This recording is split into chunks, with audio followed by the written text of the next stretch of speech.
नमस्कार दोस्तों, स्वागत है आपका आपके अपने चैनल कहानी संग्रह में। आज की हमारी कहानी का शीर्षक अनुगामिनी है। कहानी का आधा भाग पार्ट 1 में सुनाया जा चुका है। कहानी के बारे में अपनी राय कमेंट बॉक्स में दें। अगर कहानी अच्छी लगी हो तो ऐसी ही कहानियों के लिए हमारे चैनल को सब्सक्राइब करें। वही तो है, सरिता ने अपने मन से खुद ही सवाल किया। वही टेढ़ी गर्दन करके चाय पीना, वही जोर से चुस्की लेना। सरिता ने कई बार सदाशिव को इस बात पर डांटा भी था कि सभ्य इंसानों की तरह चाय पिया करो। चाय पीते पीते उस व्यक्ति की निगाह भी कार की खिड़की पर पड़ी। शायद उसे एहसास हुआ कि कार में बैठी महिला उसे घूर रही है। सरिता को देखकर उसके हाथ से प्याली छूट गई। वो उठा और भीड़ में गायब हो गया। दिल्ली में वे लोग राहुल के एक मित्र के घर पर रुके। रात को सरिता ने राहुल से कहा, बेटा मैं जयपुर नहीं जाऊंगी। क्यों माँ? राहुल ने आश्चर्य से पूछा। क्या मेरा जयपुर जाना बहुत ज़रूरी है?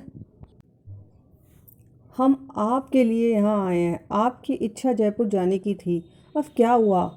आप क्या झांसी वापस जाना चाहती हैं? झांसी नहीं, मैं मथुरा जाना चाहती हूँ। मथुरा क्यों? मुझे लगता है कि जुलूस वाले स्थान पर मैंने तेरे पिताजी को देखा है। क्या कर रहे थे वहाँ पर? राहुल ने आश्चर्य से पूछा। मैंने उन्हें सड़क के किनारे बैठे देखा था। मुझे देखकर वो भीड़ में गायब हो गए, सरिता ने कहा। माँ, ये आपकी आंखों का धोखा है। यदि ये सच भी हो तो मुझे उनसे नफरत है। उनके कारण ही मेरा बचपन बर्बाद हो गया। मैं जयपुर नहीं, मथुरा जाना चाहती हूँ। मैं तुम्हारे पिताजी से मिलना चाहती हूँ। माँ, आपके मन को दुखाना नहीं चाहता, पर आप उस आदमी को मेरा पिता मत कहो। रही मथुरा जाने की बात, तो हम जयपुर का मन बनाकर निकले थे। लौटते समय आप मथुरा रुक जाना। सरिता कुछ नहीं बोली। सदाशिव अपनी कोठरी में लेटे हुए पुराने दिनों को याद कर रहा था। 3 दिन पहले कार में सरिता थी या कोई और?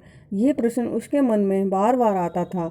और दूसरे लोग कौन थे? आखिर उसकी क्या गलती थी जो उसे अपनी पत्नी और बच्चों को छोड़कर एक गुमनाम जिंदगी जीने पर मजबूर होना पड़ा?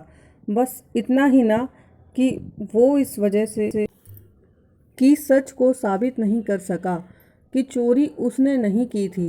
वो मन से कमज़ोर इंसान है। तभी तो बीवी और बच्चों को उनके हाल पर छोड़कर भाग खड़ा हुआ था। अब क्या रखा है जिंदगी में? खटखट किसी ने दरवाज़ा खटकाने की आवाज़ आई। सदाशिव ने उठकर दरवाज़ा खोला। सामने सरिता खड़ी थी। कुछ देर दोनों एक दूसरे को चुपचाप देखते रहे। अंदर आने को नहीं कहोगे? बड़ी मुश्किलों से ढूंढते हुए यहाँ तक पहुँची हूँ, सरिता ने कहा। आओ। सरिता को अंदर करके सदाशिव ने दरवाज़ा बंद कर लिया। सरिता ने देखा कि कोठरी में एक चारपाई पर बिस्तर बिछा है। चादर फटी हुई है और गंदी है। एक रस्सी पर तौलिया, पाजामा और कमीज टंगी है। एक कोने में पानी का घड़ा और बाल्टी है। दूसरे कोने में एक स्टोव और कुछ खाने के बर्तन रखे हैं। सरिता चारपाई पर बैठ गई। कैसे हो? धीरे से पूछा। कैसा लगता हूँ तुम्हें? उदास स्वर में सदाशिव ने कहा। सरिता कुछ न बोली। क्या करते हो? थोड़ी देर के बाद सरिता ने पूछा। इस शरीर को जिंदा रखने के लिए 2 रोटियां चाहिए, वो कुछ भी करने से मिल जाती हैं। वैसे नुक्कड़ पर एक चाय की दुकान है। मुझे तो कुछ नहीं चाहिए। हाँ, 4 बच्चों की पढ़ाई का खर्च निकल आता है। बच्चे? सरिता के स्वर में आश्चर्य था। हाँ, अनाथ बच्चे हैं। उनकी पढ़ाई की जिम्मेदारी मैंने ले रखी है। सोचता हूँ कि अपने बच्चों की पढ़ाई में कोई योगदान नहीं कर पाया तो इन अनाथ बच्चों की मदद कर दूँ। घर से निकलकर सीधे सरिता पूछते पूछते रुक गई। नहीं, मैं कई जगह घूमा, कई बार घर आने का फैसला भी किया, पर जो दाग मैं देकर आया था उसकी याद ने हर बार कदम रोक लिए। रोज तुम्हें और बच्चों को याद करता रहा। शायद इससे ज़्यादा कुछ कर भी नहीं सकता। पिछले 5 सालों से मथुरा में हूँ। अब तो घर चल सकते हो। राशि अब मुंबई में नौकरी करती है, वहीं शादी कर ली है। राहुल झांसी में जलाधीश है। मुझे सिर्फ तुम्हारी कमी है। क्या तुम मेरे साथ चलकर मेरी ज़िंदगी की कमी पूरी करोगे? कहते कहते सरिता की आंखों में आंसू आ गए। सदाशिव ने सरिता को उठाकर गले से लगा लिया और बोला, मैंने तुम्हें बहुत दुख दिया है। यदि तुम्हारे साथ जाकर मेरे रहने से तुम खुश रह सकती हो तो मैं तैयार हूँ। पर क्या इतने दिनों बाद राहुल मुझे पिता के रूप में स्वीकार करेगा? मेरे जाने से उसके सुखी जीवन में कलह तो पैदा नहीं होगी? क्या मैं अपना स्वाभिमान बचा सकूंगा?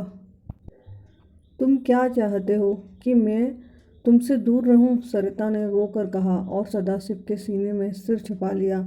नहीं, मैं चाहता हूं कि तुम झांसी जाओ और वहां ठंडे दिल से सोच कर फैसला करो। तुम्हारा निर्णय मुझे मंजूर होगा। मैं तुम्हारा यहीं इंतजार करूंगा। सरिता उसी दिन झांसी वापस आ गई। शाम को जब राहुल और सीमा साथ बैठे थे तो उन्हें सारी बात बताते हुए बोली, मैं अब अपने पति के साथ रहना चाहती हूँ। तुम लोग क्या चाहते हो? एक चाय वाला और जलाधीश साहब का पिता? लोग क्या कहेंगे? सीमा के स्वर में व्यंग्य था। बहू, किसी आदमी को उसकी दौलत या ओहदे से मत नापो। ये सब आनी जानी है। माँ, वो कमज़ोर आदमी मेरा बाप नहीं हो सकता। बस बहुत होया राहुल। सरिता बेटे की बात बीच में ही काटते हुए उत्तेजित स्वर में बोली। राहुल चुप हो गया। मैं अपने पति के बारे में कुछ भी गलत सुनना नहीं चाहती।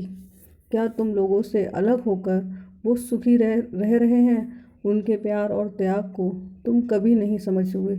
माँ, हम आपकी खुशी के लिए उन्हें स्वीकार कर सकते हैं। आप जाकर उन्हें ले आइए, राहुल ने कहा।